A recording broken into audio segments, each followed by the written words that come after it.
पिछले 3 रविवार से प्रसंग चल रहे हैं कि साधना के मार्ग पर हमने कैसे आगे बढ़ना है, उनमें क्या विघ्न आते हैं और कैसे उनका सामना करना है, कैसे हम साधना करें कि हमारी साधना सफल हो और जो हमारा लक्ष्य है,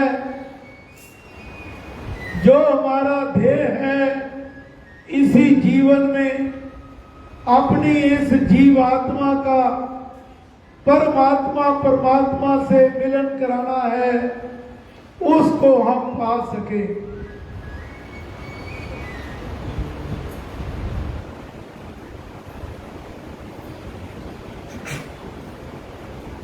श्राद्धों के दिन चल रहे हैं, पितरों के ये दिन हैं,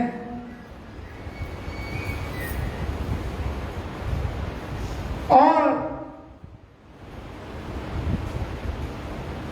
महाराज आज के दिन विशेष संदेश आप सब तक पहुंचाना चाह रहे हैं। महाराज फरमा रहे हैं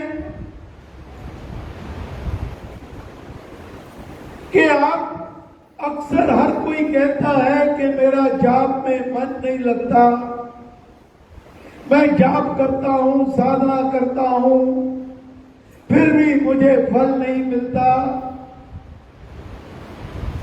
तो महाराज कहते हैं कि राम नाम तो मेरा आजमाया हुआ है, उसमें तो कोई कमी हो नहीं सकती। जब कैसी स्थिति आए तो अपने मन को टटोलो कि कमी कहां है। संत श्री नरकेवल बेदी जी महाराज कहा करते, ये जो हमारा गृहस्थ जीवन है, ये एक सुखों की खान है जिसमें सब प्रकार के सुख हैं, परंतु हमने उसको दुखों की खान बना रखा है। हम अपने परिवार से ही दुखी रहते हैं। अब इसका कारण क्या है? जो आज महाराज ने प्रेरणा दी, वो मैं बात आपके सन्मुख रखूंगा। ये जो दिवस चल रहे हैं, जितने भी हम यहां विराजमान हैं अथवा पूरे भारतवर्ष में, विदेशों में, सभी अपने पितरों के निमित्त अपनी अपनी यथाशक्ति, अपने अपने ढंग से उनकी पूजा करते हैं, उनके निमित्त दान करते हैं, इत्यादि इत्यादि करना भी चाहिए। जो हमारे पुरातन संस्कार हैं कि इससे हमारे पितृ प्रसन्न होते हैं, हमारे पूर्वज प्रसन्न होते हैं। लेकिन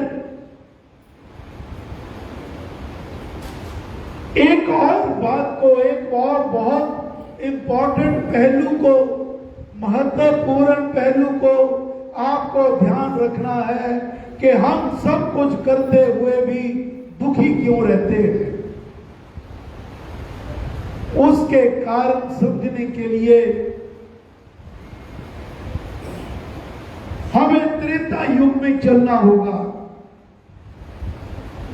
सहारा लेते हैं गुरु महाराज की अद्भुत रचना श्री वाल्मीकि रामायण साहब। नवरात्रे सामने आ रहे हैं और उनमें प्रातः काल, सायंकाल श्री रामायण जी के पाठ हुआ करेंगे।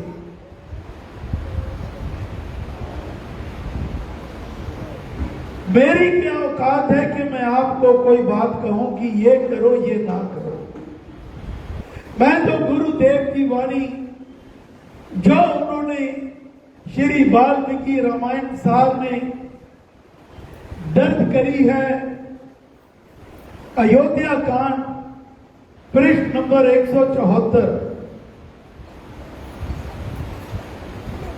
बड़े ध्यान से सुनिएगा। ये जो प्रसंग गुरु महाराज ने, मैं तो चलने लगा था सत्संग के लिए, जैसे जबरदस्ती किसी ने रोक लिया। तैयारी कोई और कर रखी थी और कहा कि जब तक ये बात आप नहीं कहोगे तो आपके साथी साधना के मार्ग पर आगे नहीं बढ़ पाएंगे। इसलिए वो कड़ी को रोककर ये बात आज कहना। पृष्ठ नंबर 174 पर श्री रामचंद्र जी महाराज लक्ष्मण जी को निमित्त बनाकर पूरी मानवता को संदेश देते हैं, आदेश देते हैं। क्या फरमाते हैं?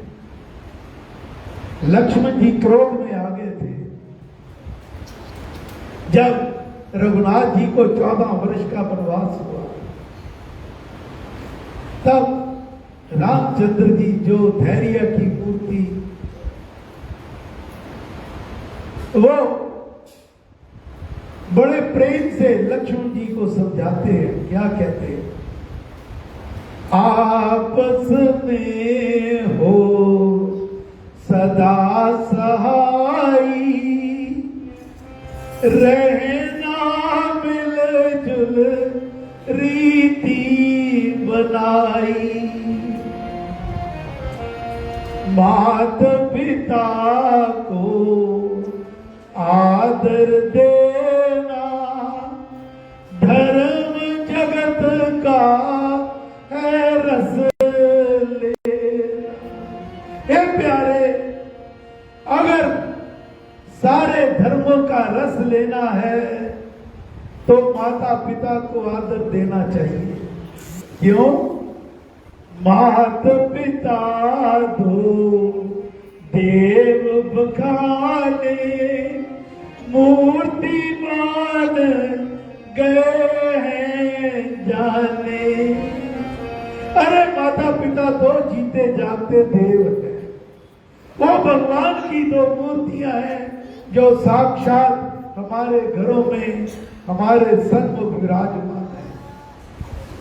उनकी आज्ञा होवे जैसी, करना वे है सुरीति ऐसी। ए प्यारे लक्ष्मण, जो अच्छी रीत है वो ये है कि जैसे उनकी आज्ञा हो उसकी पालना करना है। आगे चलकर पृष्ठ 192 पर रामचंद्र जी महाराज सीता जी को उपदेश देते हैं। उनको निमित्त बनाकर पूरे जगत के लिए, हम परिवार में माता पिता भी हैं, सास ससुर भी, बहुएं भी हैं, पुत्र भी हैं, तो सबके लिए क्या संदेश देते हैं कि हमारा सनातन धर्म है अपने माता पिता की आज्ञा का पालन करना। यह सनातन रीति है। कहा सनातन धर्म पृथु कहने को करना, परंपरागत कर्म उचित है ये अनुसरना। नियम मर्यादा सत पालना धर्म है वरना, माता पिता को पूज का जग से है तरना। ए सीते, अगर ये जग से पार पाना है, इस जग से तरना है, इस महासागर से पार पाना है, तो हमें माता पिता की पूजा करनी होगी। और फिर कटाक्ष है पूरे समाज पर, मानवता पर। हम सभी मंदिरों में जाकर बड़े टल खड़काते हैं, 56 प्रकार के भोग लगाते हैं, श्राद्धों में, घरों में माल पूड़े जो भी बनते हैं जाके देते हैं। रामचंद्र जी महाराज क्या फरमाते हैं? पूजे कौन प्रोक्ष देव जो जगत विधाता। पूजे कौन प्रोक्ष? प्रोक्ष होता है जो नजर नहीं आते, जो देवी देवता हम इन आंखों से नहीं देख सकते, उनको भगवान कह रहे हैं पूजे कौन प्रोक्ष देव जो जगत विधाता। उनकी पूजा कौन करेगा जो नजर नहीं आते? यदि न पूजे सदैव देव पिता और माता। यदि हमने देव स्वरूप माता और पिता की पूजा नहीं की तो उनके चोला छोड़ने के बाद आप लख मंदिरों में टल खड़का लेना, बढ़िया से बढ़िया भोजन बना के देना,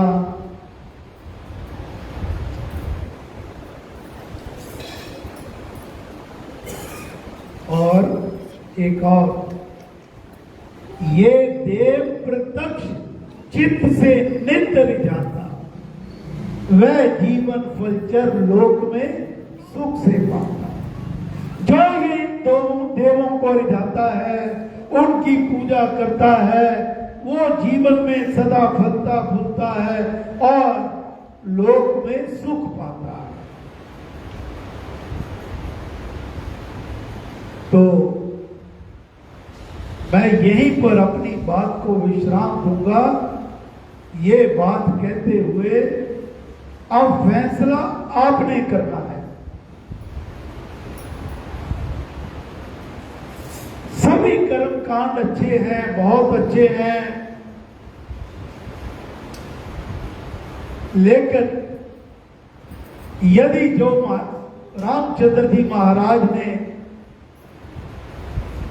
जो बातें, ये श्लोक मैंने आपके सन्मुख रखे हैं, अगर हमारे जीवन में ये हम इनको सम्मिलित नहीं करेंगे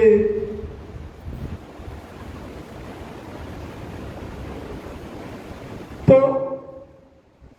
हमें फैसला खुद करना होगा कि हमें क्या करना है। पिताजी चले गए, माताजी चले गए, उनके चित्र पर हाथ डालना बहुत आसान है, लेकिन जीती बूढ़ी मां को आदर पूर्वक रोटी देना बहुत मुश्किल है। और खास करके जो परिवारों में जिन वृद्ध माता पिता के पास जब उनका स्वास्थ्य अच्छा नहीं रहता, धन का कोई साधन नहीं रहता, सारी अपनी जायदाद सब कुछ दो में आकर अपने धी पुत्रों में लुटा देते हैं, फिर वो दाने दाने के लिए मोहताज हो जाते हैं। तो महाराज फरमाते हैं कि अगर हमने अपने पितरों का आशीर्वाद लेना है, अपने बड़े बुजुर्गों का आशीर्वाद लेना है, अपने गुरुजनों का आशीर्वाद लेना है, श्री राम कृपा पानी है, तो हमें सर्वप्रथम क्या करना होगा? उनको जीते जागते आदर मान पूर्वक मीठे बोल, दो मीठे बोल और आदर से 2 समय अनाज ये देना है, या बाद में मंदिरों में जाकर उनके निमित्त माल पूड़े वितरण करते हैं। जैसा आपने सभी यहां विद्वान बैठे हैं, समझदार हैं, इस बात पर मनन करना, सभी अपने रीति रिवाजों को अपनाते हुए अपने घरों में जीते जागते देवों का आदर करना है, पूजा करना है।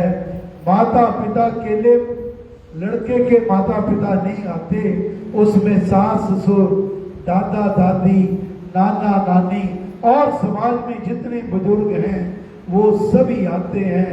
अगर हम उनकी पूजा करेंगे तो हमें अपने पितरों के भी आशीर्वाद मिलेंगे, गुरुजनों के भी आशीर्वाद मिलेंगे, श्री राम कृपा भी मिलेगी। हे गुरु महाराज, हे परम पुरुष श्री राम, हम सब आपकी चरण शरण में हैं, हम पर कृपा करो, मेहर करो, दया करो। जय श्री राम, जय श्री राम, जय श्री राम।